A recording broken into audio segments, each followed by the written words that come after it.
Three, two, one, roll the footage.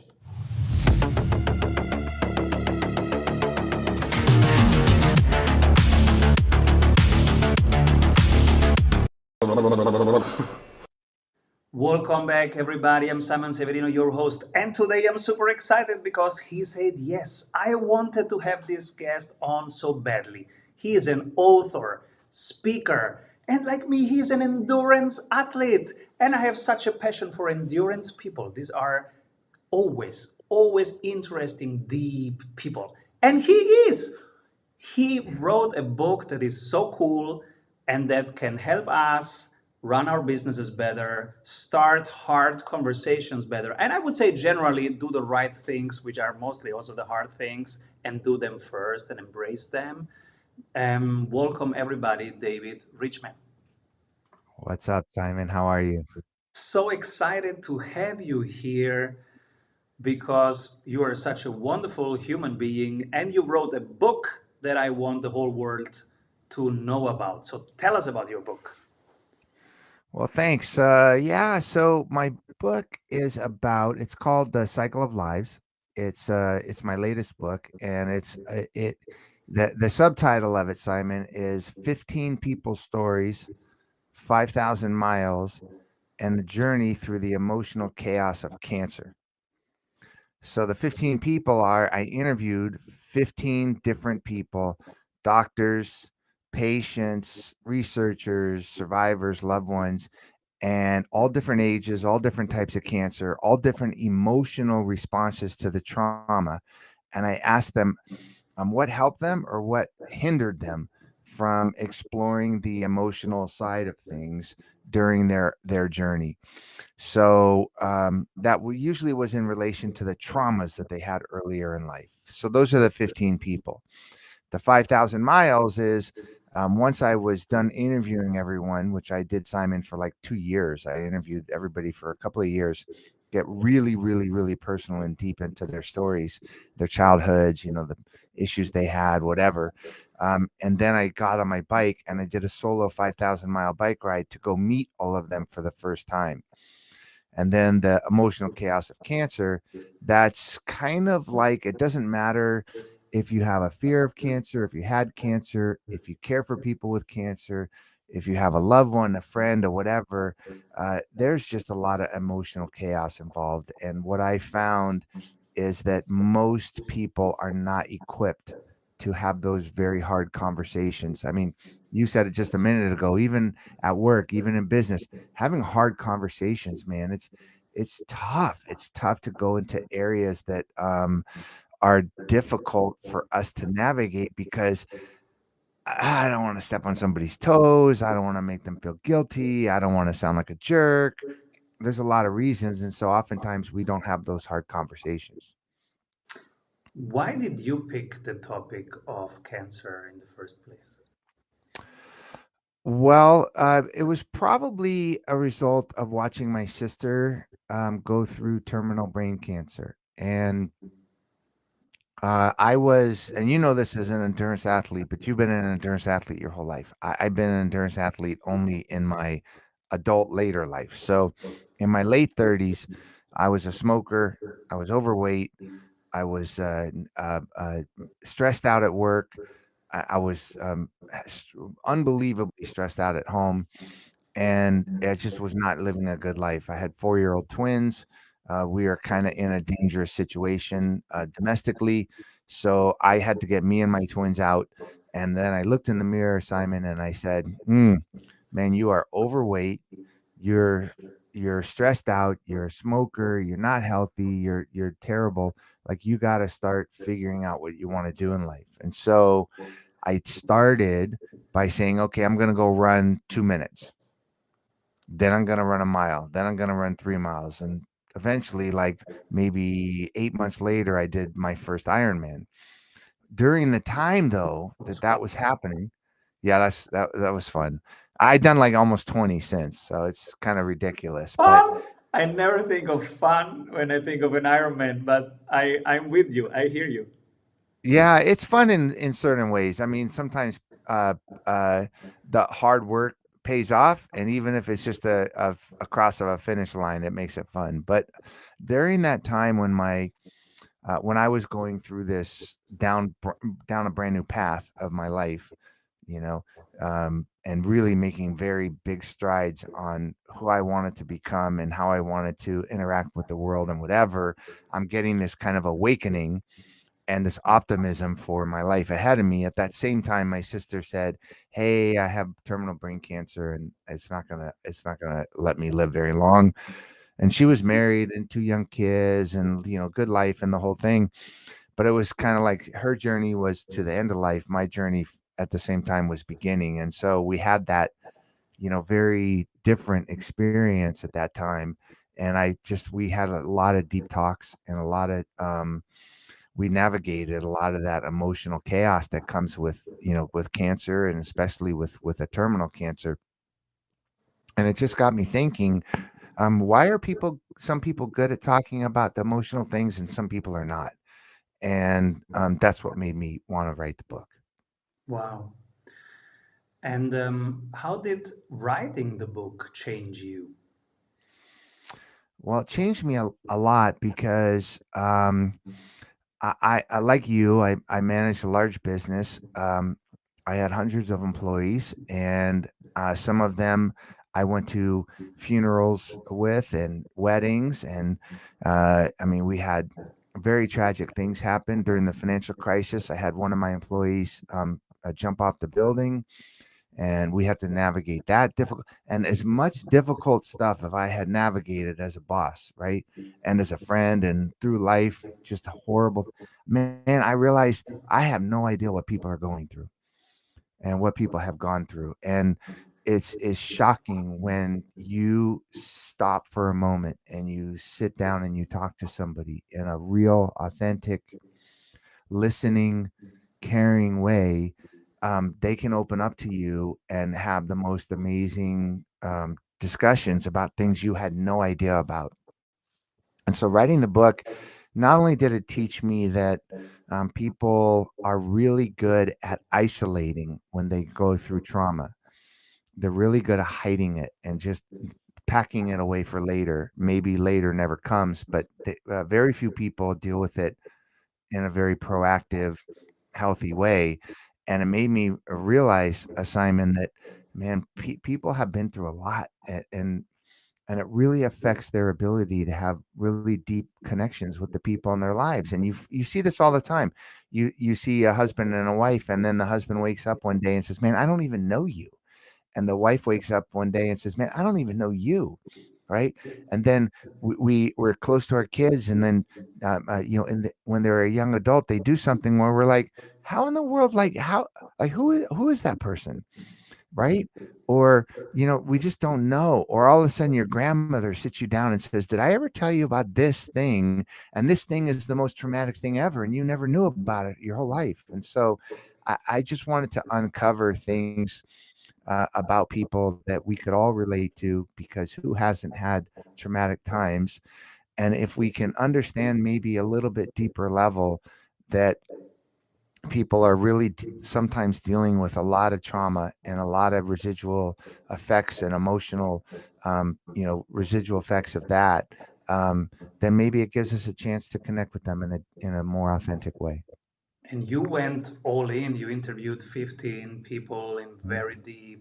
very deep conversations. And I want to hear what you have learned. The one thing of one of these 15 people that touched you most after one word from our sponsors. What if your business would run well even when you are on vacation? Discover how 1,600 business owners have regained their freedom using the Strategy Sprints blueprints. How they enjoy living their dream and watching their business scale. Get the exact checklists they use to go from stressed to fulfilled using the Strategy Sprints method. Order your copy of Strategy Sprints 12 Ways to Accelerate Growth for an Agile Business on Amazon today. And if you love it, leave us a review. For more information, head over to strategysprints.com. The one thing that touched you most. Well, I gotta tell you, Simon, I think it is the thought behind the idea of you you don't know what people are going through. Like, don't assume you know things. And you work in a business, I work in a business where we make quick decisions, and we know a lot, right? The things that the sandbox we play in, we really know it. And so it makes us make quick decisions. But when it comes to people, I just learned through this process that there's so much more behind the scene that you can't assume. I'll give you an example, Simon. There's a woman that I interviewed her husband and her sisters and her mom, and she was originally referred to me because she had this amazing story. And one of the highlights of her story that it was told to me was that this woman was told by her husband of 25 years. She woke up out of a deep sleep, and the husband leaned in, and it was 3 o'clock in the morning, and he had just found out from the doctors that had called him that she was going to have to be wheeled into surgery to remove a grapefruit-sized tumor from her brain, and it was probably not going to go well. And he had to tell his wife what was going on. And when he told his wife what was going on, Simon, she cried tears of happiness and joy from hearing that news. And I said, "No, that's not. I mean, that's just stupid. It's not possible. It's not possible. How could anybody know that they might die in surgery, and that they've got a very big tumor in their brain, and that it could probably kill them in surgery? If not, it's going to kill them shortly after. And how could somebody have a happy response to that?" And it made me think. And each one of the stories, Simon, had something like that, where it's kind of like I had no idea. Like, I assume like anybody would receive that it would be the worst thing in the world, but she was happy about it. And the reason that she was happy about it was because her and her husband had gone through a lot of difficult times. They even lost a child. They had six children, a beautiful marriage, beautiful life, very successful people. And over the years, she started to become angry, and she started to become mean, and she started getting crazy, and she started fighting with everyone, and she started not having a good time from day to day to day. And eventually it got so bad, Simon, that she said, "Okay, I'm going to leave you. I'm going to the mental hospital. I'm going to leave my husband. I'm going to leave all my kids behind. I'm going to check myself in, and that's the end of my life because I'm crazy." Now, when she was checked into the hospital, Simon, they did a bunch of tests on her, and that's when they found the tumor. So here is a woman who, for years, for a couple of years, had been thinking she's going crazy, and she's going to lose her family, and she's lost her husband, and all they went through, and the kids, and how much she loves her kids, and the community, and everything was being thrown away because she was going crazy. So crazy that she said, "Check me into the hospital and let me just die there." And then 2 days later, her husband wakes her up and says, "Honey, I need to tell you, they're gonna wheel you in for surgery because they gotta remove this major tumor from your head." And she said, "Thank God it's cancer, right? It's not me. I'm not crazy. It's cancer." And it's like, wow, you never know what people are going through. You never know how what happens to them might affect them because you don't know the whole story. So I think, long answer, Simon, but the answer to your question of what did you learn is that everybody has a story that you don't have any idea what's going on. So it's really important if you're trying to make deep connections with people, and we can't always do that with everyone, but if you're trying to make deep connections and have real human, authentic, heart to heart, you know, very uplifting, close relationships with people, you have to be in tune with the idea that there's a lot more behind there that we don't know. She was ready to give up her life and for in service of the whole family, and Mhm. then this turnaround, that's so beautiful. And it's humbling, and it also reminds us that complex adaptive systems are not simple input output boxes, right? A human being has so many levels. And if we think we understand, we are probably so wrong.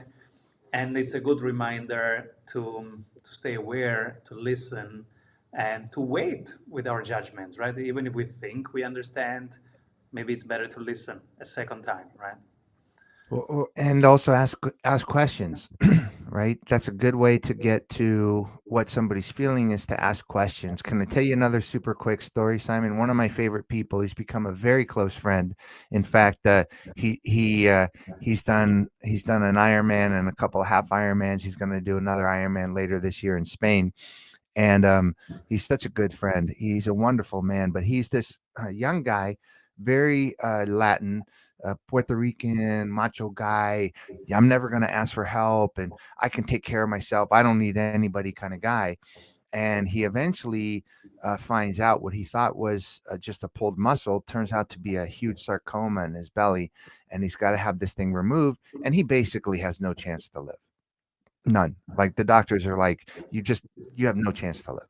But somehow he fights it through. But he doesn't take help from anyone because he's too macho. He's too much of a I don't need your help. I'm not going to show weakness. I'm not going to rely on anybody. He takes himself to chemo. He drives himself home and passes out on the driveway. I mean, it's unbelievable how he will not accept help. And I'm talking to him about his story and trying to get deeper and deeper and deeper. And I find that the second person he ever trusted in life, the second person he ever trusted in life was the girlfriend that was with him when he was being wheeled in for surgery. But he never really told her what was going on because he's too macho. And when she found out what was going on, she said, I'm out of here, man. This is not my life. You are on your own, dude. I didn't sign up for this. Good luck. I'm out. And she literally walked out of the hospital, never to be heard from again. That was the second person that he trusted. So, how's he going to trust anybody after that? And I dig deeper and I dig deeper and I dig deeper. And I find the first person he ever trusted in his life, of course, was his mother.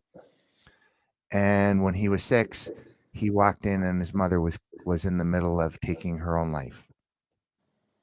At 6 years old, he had to witness that. Now I understand when he says, I'm not accepting help, when he says, I'm going to rely on me because I can't rely on anybody else, that there is a certain level of pain and a certain level of understanding as to why he needs to be so macho, why he needs to be the only one to take care of himself. But his story is so beautiful because he learns through his survival of this cancer, he learns how to finally rely on people and to believe that not everybody is going to abandon him. And he learns how to love and he learns how to be loved. And the cancer transformed him from this kind of angry, distant, macho guy to the most heart-centered, warm, wonderful man. He works at the cancer center that took care of him, and he's a finance guy. He works in finance for the cancer center that took care of him. He does a community outreach to the Latino community. He does this massive bike ride every year where they take a like a 400-mile bike ride to the state capitol to raise money for the cancer center every year and pick up a check from the governor. I mean, he's amazing. And he did this huge transformation out of what could have been really bad circumstance. And it makes me think when somebody says, they're going through something, or I think they're going through something, and I go, hey, Simon, you need anything? And you go, no, no, no, I'm good. Maybe there's a lot more behind it. So another story, but just an idea, Simon, of some of the things that I learned, that there's so much more behind the curtain. I love it. And I can resonate so much. I had a mindset coach recently who said to me, Simon, are you really allowing yourself to feel loved? Do you feel loved by the universe right now? By everything, whatever happens, do you feel loved? I couldn't say it. And I have so many years of personal growth, exposure, and work and meditation and whatever, yeah. And it's still hard for me to say, yes, I feel loved by the universe right now. I can let myself fall, somebody will pick me up. So I can resonate, and probably many people right now can resonate, right, with um, if you feel that the whole universe is holding you, or if you feel that yeah, you have to do your stuff. And most people listening right now, guess what type of person they are? CEOs. And why they became CEOs? Because they create something out of nothing, and that's a force of Right. nature, right? And so it's good to have these humbling experiences and this reflective space. So, people, this book is for all of us. Cycles of Lives is the name of the Mm. book. And I think this is a book for everybody. There is another book that I read about somebody who has his wife. Oh, it's Ken Wilber. It's not just Mhm. somebody, it's Ken Wilber. And it was a very personal book about him, I think, losing his His partner, wife. his Yeah, wife. it was his. Yeah. Yep. And that I pro, know. and I was crying.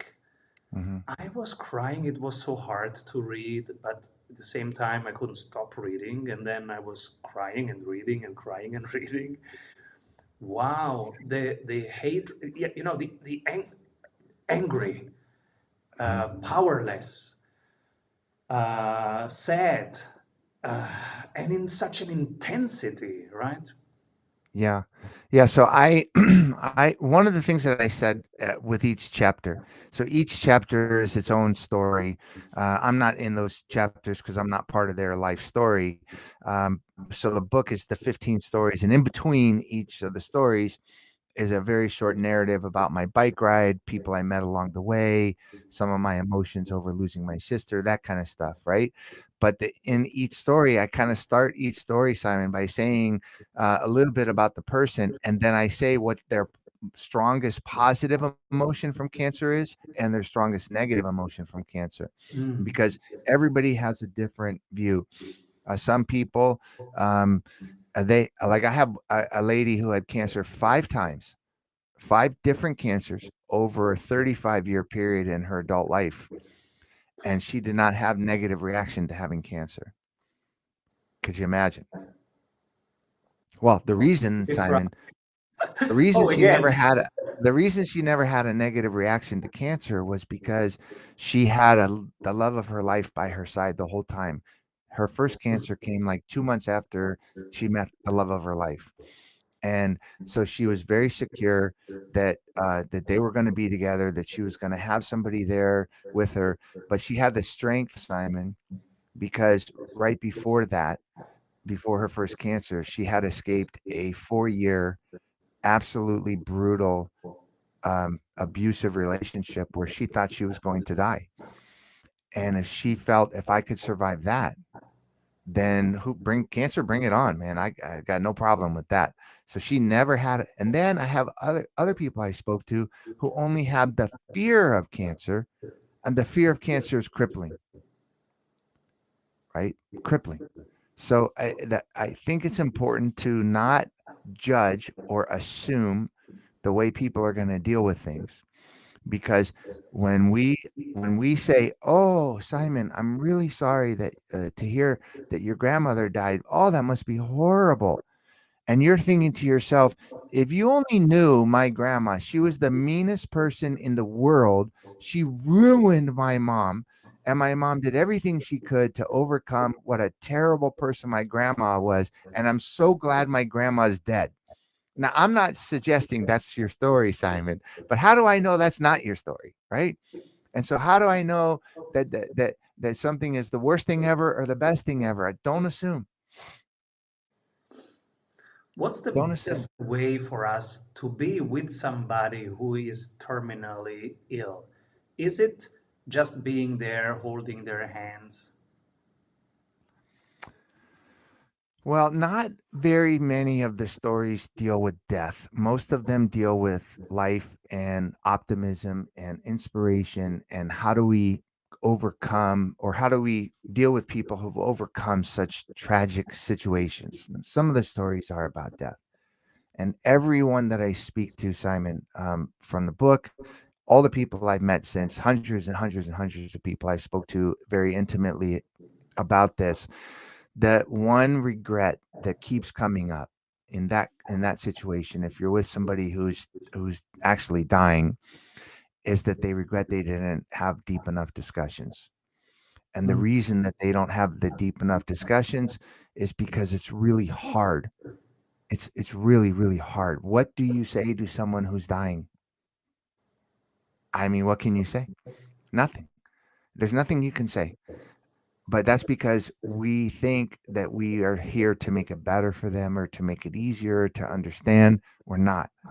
And what we need to do is not say anything, but we need to ask questions. Mm. Tell me what's going on with you. How do you feel about this? How are you dealing with it? Have you talked to your loved ones? What are your friends saying to you? Are people giving you too much attention? Are they not giving you enough attention? Am I making you talk about too serious stuff? Do you want to talk more about the serious stuff? The thing is not to give answers and not to fix it and not to say you're sorry and not to give them at least. Oh, I know you're dying, but at least you're here today. No, that doesn't work. At least doesn't work, right? Oh, Feel you right. you you you lost your leg to cancer. Oh, well, at least you're still alive. No, no, at least. Don't say anything. Don't say sorry. Don't say at least. Don't assume. Just ask real questions. Wow. And that's what I think is what I've heard the most is I wish I would have got deeper. How would I have done that? And all I can say is what I've learned is ask questions. I'm reflecting right now in my role as a father, in my role as a husband, in my role as a CEO, if this is not generally the best way to approach people. Like less of exactly what you said, like judging for them, judging about them, judging whatever, asking more powerful questions, asking more open questions, and holding that space. You know, it's so smart that you just said that, Simon, because when I started in the financial services business, and when I sat down with a potential client, I brought a pad of paper and a pencil. I did not bring anything else. I didn't bring a solution. How could I know a solution? I didn't know what to tell them until I asked the question. And I didn't ask the question and then immediately want give them the solution. I asked the question and again and again and again. And you know this more than anyone. When they say no, they're not saying no for the reason that you think. Oh, no, like, do you have a hesitancy? Well, I'm not sure about the price. And then you don't defend the price. What you say is you go, if price weren't the issue, is there something else well, I'm not sure, Simon, that I could benefit as much as what you think. Okay. So the price isn't the issue that you don't know if I can benefit, if you can benefit from my services. Okay. Is that because you don't have the time or is that because you don't think I'm going to take the time for you? Well, you know what? How am I going to know that you're going to give me the right? You keep uncovering more and more and more because you're asking the right questions.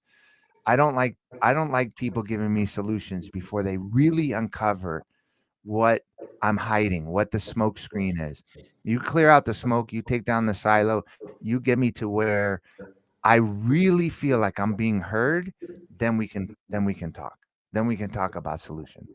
People, the last 30 seconds, please note down the minutes, rewind, hear this 15 times, because that's a closing masterclass right there. But a good one, a good one. There are not many good closing masterclasses out there. That was a good one because it's true, it comes from the heart, and it's creating value, right? And you are creating more clarity and more clarity and more truth, but you are also helping to get somewhere, and you are the expert where is better for them to be, but you are not pushing it, you are uncovering in a Socratic method, right? Going deeper, deeper, deeper into their truth, not yours, their truth. And you come with the pen and the paper. What a beautiful way to come into a conversation. You come open, right? Yeah. Yeah. Absolutely, and I think that does apply to everything. I mean, when you're kids, if your kid comes into the house crying, right? I know. What do you have a little? You have a little 6-year-old, right? 3-year-old, 3-year-old and a six. We have three Six, kids. three, 6, 3, and 0. Right. So, but one of them is 6. So when your 6-year-old comes into the house and they're crying, what do you do? Do you go, "Oh, here's how I fix it"? No, you I go, hug "Oh them. my god, what happened?" And they go, "Oh, my knee." And you go, "What happened?" And they go, "I fell." What were you doing? What did you fell?" And then you ask them like 15 questions because you want to talk them through it and make them feel better. Like, okay, right. You don't just give them the solution. You got to ask them questions. What happened? What happened? What happened? How do you feel? Oh my God. Tell me, tell me, tell me, right? I'm Well, we, Italian. I hug them directly before any question. I just hug them until they, we they calm down. I want to feel them. Well, you can't hug every potential client, but I agree with you. But the important thing in life is always to ask questions. But Yeah. real, but for real, but for Yeah. real. And I think the professional version of hugging is coming with a blank paper and a pen. That's the professional version, providing the space, the supportive space needed for the now. Yeah, and getting to know people, especially people you want to connect with, that you want to get a deeper level of connection with. It can happen in a 2-minute interaction, or it could happen after 20 years and finally something gets unlocked. But I believe, Simon, that at the end of our lives, if we're lucky enough to reflect back on the end of our lives, I feel that we're going to have satisfaction and pride and joy over the deep relationships we've had, and we're going to regret two things: only the things we didn't do, and the people that we didn't connect with that we hoped we could have, and that's it. And so, um, yeah, you know what? I mean, forming the deep connections with people, the only way to do it is to be authentic, is to ask hard questions, is to not assume that you know what's going on with them, but have a real heart to heart listening, true conversation, and then that's where the magic connections made. Man, this is one of the episodes that I will hear again and again when I go running in the morning in nature. And I always want to listen to something that is truth and deep and challenges me and I can learn something from. So I will listen to this episode. David, where can people get the book? Anywhere books are sold, Simon, I know you know this. There's not a ton of money in books. I mean, some people sell a lot of books, but there's still not a ton of money in books. But I have a publisher who loves the idea that 100% of the proceeds are going to charity. And so, inside the book and on my website is listed the charities that are receiving the proceeds from anything that comes from the book, and it's different cancer centers and hospitals and whatever that were chosen by the book participants. And so books can be found anywhere, um, Amazon, Barnes and Noble, local bookstores, whatever. The Audible came out. I have 15 voice actors. Each one did one of the chapters. It's amazing. Um, I listen to audiobooks and podcasts when I run and bike. If you listen to Audible, you're gonna love it. It's really moving. Um, and then, like I said, anything that comes in goes right out to charities. So All right. Hey, be yeah. careful when you bike. You should listen to the cars. Dude, when I was biking 5,000 miles across the country, I did it in only 45 days. So that's 120 miles a day. Point to point, I had to do it on the interstates. And if you ever biked on the interstates in the States, Simon, trucks are going 80 miles an hour 2 feet away from you for 12 hours a day, because when you're biking solo, you can't bike like you bike on a road bike, for 5 hours or something. I mean, when you're going 120 miles a day, it takes time because you got wind, you got issues, you're carrying all your gear and all this stuff. And man, I still have PTSD from the noise of cars going vroom, vroom, vroom, all day long. Trucks, all they hear the bumps from the bumps, behind you, and then they move. It's very traumatic. So I have to have earpods in because I can hear the traffic, but I don't want to hear it that loud because it still gets me, man. Whatever helps you keep rolling, man. Please keep rolling. David, thank you so much for sharing your journey, your wisdom, your book with us. Cycle of Lives, everybody. What a beautiful book. And David, where do you hang out where people can find you, the person? Well, me, the person, I hang out anywhere people are talking about creative writing, finance, um, cryptocurrencies, cooking. I'm everywhere, man. But really, I'm on all the social media outlets, and I have a website with a lot of good content on it because I do quite a bit of public speaking about mostly about fitness and about emotional well-being from trauma, like how do we deal with that. So those are the two things that I talk most about. So I can be found anywhere, usually like you, out on the trail somewhere. And you said crypto, so I have to tell you, Bitcoin just during this interview went up 3,000, and Ethereum is over 3,000 right now while we were speaking. Well, So that's why I was going to yeah, yeah. suggest, that you gotta lobby to get Michael Saylor on, man. I think you could interview him very well. I love Michael Saylor, but I wouldn't interview him. You know why? He made a series of around 12 pieces, and I have transcribed and re-listened to every single one. So whoever wants to listen to Michael Saylor, go to the podcast of Robert Breedlove. He made 12 episodes with Michael Saylor, and they are all better than history books, economics books, tech books combined. They are a It's kind of little yeah. masterclass about the science of Bitcoin.